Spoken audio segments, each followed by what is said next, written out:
Welcome to the Oneness Experiment, hosted by the Savage Buddha. Enjoy that video. If you hadn't seen it yet, I'm gonna upload it. I'm sure y'all love it, okay? I love to have fun, and there's nothing more relaxing and freeing than singing.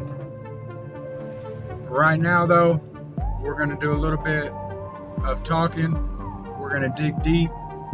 We're gonna try and awaken some people, give them a little bit more awareness, because I've been seeing a lot of egos getting flustered and kicked and just pretty much raped and fucked, and I'm all kinds down with that. Fuck the ego. The ego is not your amigo, but he's here to stay, so you gotta work with him, you know what I mean? What I want to talk to y'all about, and I know y'all been seeing it, especially if you went to high school with me or grew up in Hot Springs with me, this disconnection. And I know a lot of y'all are going to say it's social media or it's technology or whatever, but we have literally never been closer to each other than we can be right now. But at the same time, so much farther apart than we've ever been, okay? And what this is causing, it's causing us to not necessarily forget how to care about each other. That's how I usually phrase it, but I don't believe that the human spirit or just a human period, unless you're talking about a psychopath or a sociopath, can actually not truly care about another human being. We all love to act like we don't care, you know? Like, oh, I'm so fucking hard. I don't care about shit. Come at me, bro. Like, and then that same guy goes to bed every night crying himself to sleep because nobody fucking loves him. How fucking crazy is this? I know y'all are with me, right? So we gotta do something about this, guys.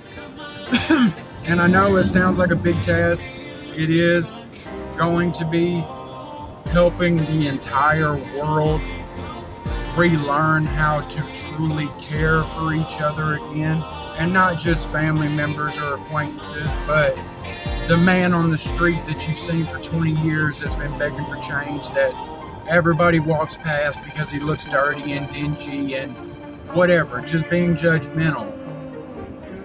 That is the type of caring I'm talking about, where you would walk up to that man, want to know his life story, and give him all the clothes you're wearing currently, just to see that smile on his face, okay?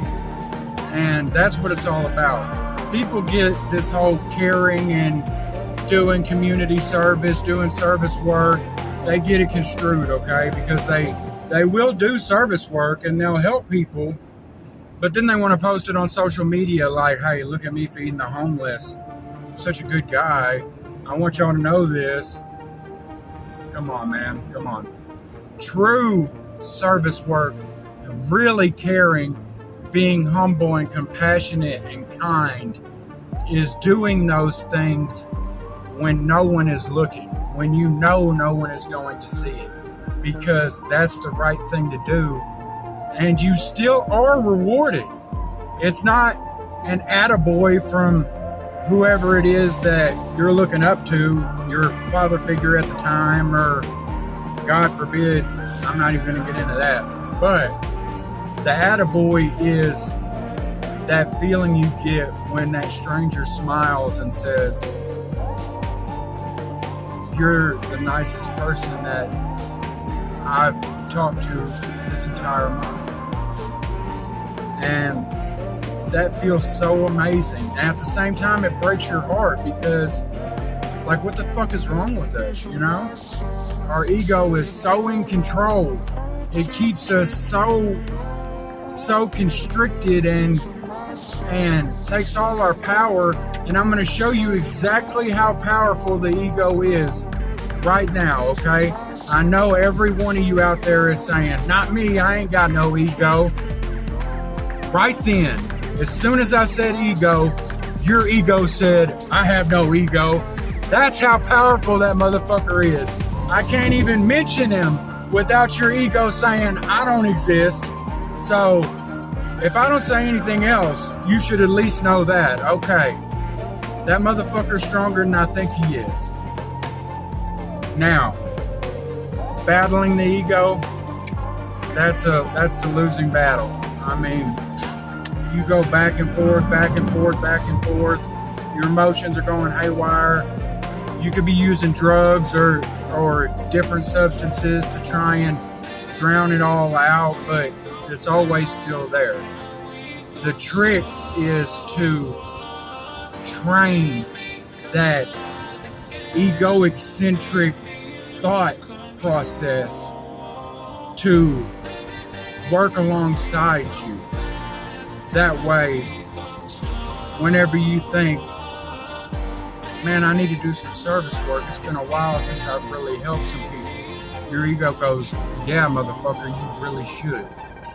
Because you remember how good we felt last time whenever we cut that guy's hair and he fucking left and got a job the next day. He's no longer at the homeless shelter. That's the shit I'm talking about, okay?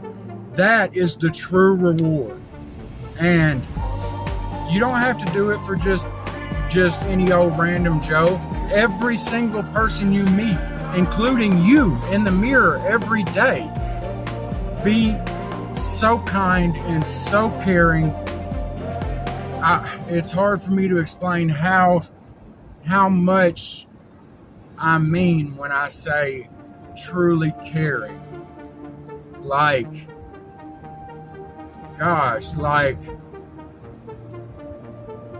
treat everyone as if they were the love of your life and you only have one day or one moment with them, and you could do anything in the world to make them happy and at peace and feel loved.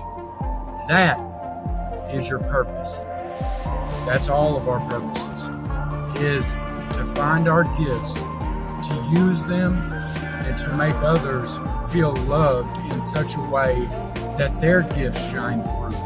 And then they start helping others.